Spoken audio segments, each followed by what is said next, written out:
Hello friends, स्वागत है आपका आपके अपने लीगल चैनल सूक्ष्म प्रहार में। मैं हूं एडवोकेट सनी शर्मा। दोस्तों, आज के इस वीडियो में हम बात करने वाले हैं 3 नए बिल जो अभी पेश किए गए हैं और जो कानून जल्दी लागू होने वाले हैं, जो कि आईपीसी, सीआरपीसी और एविडेंस एक्ट को रिप्लेस कर देंगे।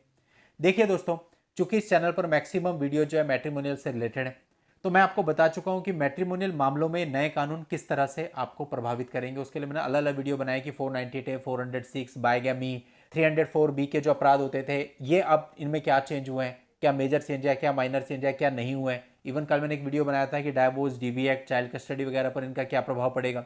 और आज इससे पहले वीडियो बनाया था कि जो पुराने पहले से केसेस चल रहे हैं उन पर ये नए कानून लागू होने के बाद इसका क्या प्रभाव पड़ेगा। अब दोस्तों, अभी जो मैं वीडियो लेकर के आ रहा हूं ये भी नए कानूनों पर ही है और ये आपके प्रश्न पर ही है। कई लोगों का प्रश्न था इसमें और उसी का आंसर मैं आपको इस वीडियो के अंतर्गत देने वाला हूं। देखिए दोस्तों, पहले जो एडल्ट्री होता था ना, वो हमारे यहाँ पे क्राइम होता था। सेक्शन 497 ऑफ आईपीसी इसके लिए होता था, यानी एडल्ट्री के लिए सजा हो सकती थी। पर दोस्तों, माननीय सुप्रीम कोर्ट ने क्या किया कि एडल्ट्री को बाद में डिक्रिमिनलाइज कर दिया, वो क्राइम नहीं रहा। और दोस्तों, इसका एक दुष्प्रभाव भी आगे देखने को मिला है। अभी क्या है कि अधिकतर जो पारिवारिक मामले हैं जिनमें परिवार टूटते हैं, वो एडल्ट्री की वजह से टूटते हैं। या तो पत्नी या तो पति एडल्ट्री में चले जाते हैं और परिवार बिखर जाता है। और ऑब्वियसली अगर ये एडल्ट्री क्राइम ही रहता तो फिर कोई भी व्यक्ति एडल्ट्री में जाने से पहले थोड़ा सा डरता। और आज के समय पे तो क्या होता है, एडल्ट्री के प्रूफ पति एडल्ट्री में है तो पत्नी के पास होते हैं, पत्नी एडल्ट्री में है तो पति के पास होते हैं, लेकिन वो उनका कुछ कर ही नहीं पाता क्योंकि उससे सजा तो हो नहीं सकती। और मैंने तो यहाँ तक के मामले देखे हैं जहाँ पर जो है पार्टनर्स कोर्ट में खड़े होकर खुलेआम कह रहे होते हैं, हाँ मैं तो ऐसे ही रहूँगा, कर लो तुम्हें जो करना है। तो ऐसे में कुछ है ही नहीं कि उनके ऊपर कोई लगाम लगाई जा सके या परिवारों को बचाया जा सके।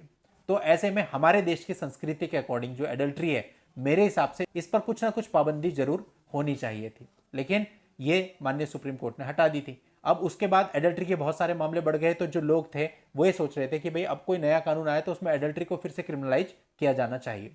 तो यही क्वेश्चन लोगों को था कि सर अभी जो नए कानून आए हैं इनमें एडल्ट्री के लिए क्या है। तो यहां पे दोस्तों मैं आपको बता दूं कि एडल्ट्री के लिए कोई भी प्रावधान इन नए कानूनों में नहीं दिया गया है, यानी एडल्ट्री के बारे में कुछ लिखा ही नहीं गया है। यानी आप कह सकते हैं कि कोई एडल्ट्री में है तो इस संहिता के अंतर्गत आप उसके ऊपर कोई कार्यवाही नहीं कर सकते। इसके साथ साथ दोस्तों एक प्रश्न और था लोगों का कि भाई एक धारा होती है, धारा 377 आईपीसी। अब देखिए, धारा 377 आईपीसी को भी माननीय सुप्रीम कोर्ट पार्शियली रिमूव कर चुका था, लेकिन पार्शियली अभी भी वो संहिता में थी। और अधिकतर अब इसका यूज क्या रह गया था कि कोई मैट्रिमोनियल एफआईआर होती है तो उसको मजबूत बनाने के लिए 498 या 406 के साथ ये भी लिखवा दिया जाता था कि मेरा पति मेरे साथ जो है अननेचुरल तरीके से संबंध बनाता था, और एफआईआर में 377 लग जाता था और पति परेशान होता रहता था। उसके बाद जब सबूत नहीं मिलते थे तो पुलिस वाले उसको हटा देते थे, लेकिन तब तक पति ऑलरेडी बहुत हैरेस हो चुका होता था और कई बार उसका बहुत पैसा भी खर्च हो चुका होता था। यानी आप ये कह लो जिसका एक पोर्शन बच रहा था उसका केवल दुरुपयोग ही हो रहा था। तो अभी ये जो नई संहिता है इसके अंतर्गत 377 आईपीसी को भी कोई भी स्थान नहीं दिया गया है। यानी कि इसका प्रभाव यह पड़ेगा कि जब आपकी एफआईआर मैट्रिमोनियल मामलों में दर्ज होगी उसमें कम से कम 377 तो नहीं लग सकता। यानी 377 के लिए कोई भी स्थान, कोई भी जगह उस ऑफेंस के लिए इस संहिता के अंतर्गत नहीं दी गई है। दूसरे शब्दों में और इन शॉर्ट आप ये कह सकते हो कि नए कानूनों के अंतर्गत एडल्ट्री को और अननेचुरल संबंधों को कोई भी जगह नहीं दी गई है। तो अब इन दोनों ही चीजों के लिए किसी भी प्रकार की क्रिमिनल कार्यवाही दूसरे व्यक्ति पर नहीं की जा सकती है।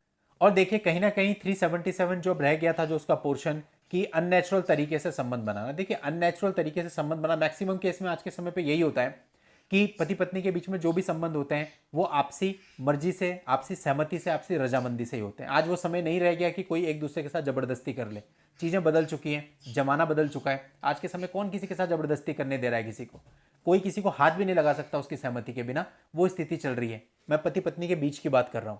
तो मेरे हिसाब से इस रिगार्ड अगर इस ऑफेंस को नहीं रखा गया है तो ज़्यादा ही अच्छा है। तो ये अपनी अपनी ओपिनियन सबकी डिफरेंट डिफरेंट हो सकती है इस संबंध में। अब चूंकि जो मामले हम देखते हैं हम तो उनके रेफरेंस में बात कर रहे हैं। अगर इन शॉर्ट यही है कि 377 यानी अननेचुरल संबंध और एडल्ट्री अब इन नए कानूनों में नहीं है। तो दोस्तों, आपको पूरी बात समझ में आ गई होगी। आज की इस वीडियो में इतना ही। नेक्स्ट वीडियो में नई जानकारी के साथ मैं आपसे फिर मिलता हूं। तब तक के लिए goodbye and thank you for watching. Take care.